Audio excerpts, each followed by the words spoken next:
Bonjour à tous, aujourd'hui on va aborder un sujet et un débat que tout le monde a déjà eu au moins une fois, à savoir est-ce qu'il faut boire l'eau du robinet ou de l'eau en bouteille.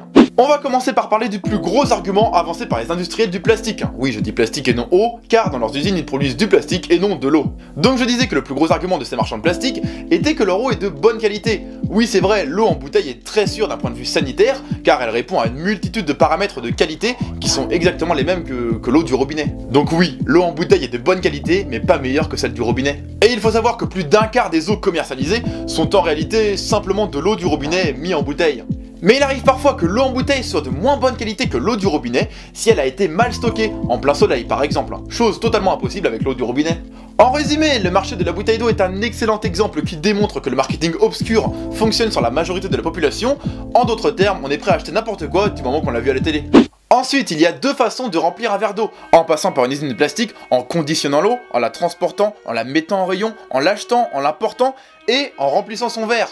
Ou tout simplement en remplissant son verre. Le message que je vais faire passer, c'est tout simplement que l'eau en bouteille pollue beaucoup plus. L'eau du robinet est simplement distribuée localement par un réseau de canalisation, alors que l'eau en bouteille doit être transportée et donc utiliser de l'énergie fossile. Ensuite, consommer de l'eau en bouteille émet 10 kg de plastique par an et par habitant, contre 0 pour l'eau du robinet. Bah oui, c'est logique, il n'y a pas de bouteille. Et du prix, on en parle, 0,003 € par litre d'eau du robinet, contre 40 centimes d'euros par litre d'Evian. En moyenne, on boit à peu près 1,5 litre d'eau par jour. Donc sur un an, tu vas avoir 1,65 € pour l'eau du robinet ou 219 € pour de l'eau en bouteille. Avec 219 €, tu peux faire un aller-retour à Londres, aller visiter les studios Harry Potter, ou tu peux aussi boire de l'eau en bouteille.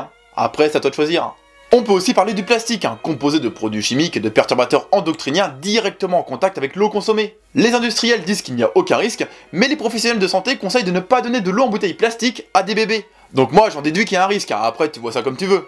Pour finir, les ventes de bouteilles d'eau diminuent chaque année avec la prise de conscience économique et écologique des consommateurs. Après, c'est vrai qu'une grande proportion de la majorité achète encore de l'eau en bouteille, mais plus par habitude. Car il faut savoir que changer d'habitude et de mode de consommation et de mode de vie en se remettant en question demande un assez gros effort cognitif, mais crois-moi, ça vaut le coup. Et je vais conclure cette petite vidéo par une citation. Si nous avons chaque jour la chance d'avoir accès à de l'eau potable, c'est pas uniquement pour chier dedans. Bon allez, à la prochaine.